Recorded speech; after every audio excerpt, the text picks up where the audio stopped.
आज विवरणात आपण नास्तिक या विषयाची खरी व्याख्या तसेच देवांच्या अस्तित्वावर उठणारी मतांतरे याविषयी श्री समर्थांचे विचार जाणून घेणार आहोत.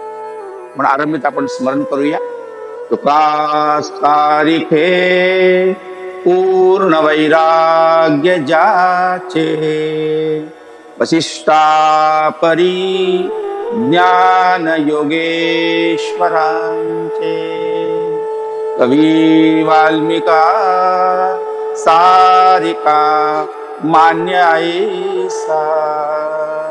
नमस्कार माझा श्री सद्गुरु रामदासा. जय जय रघुवीर समर्थ.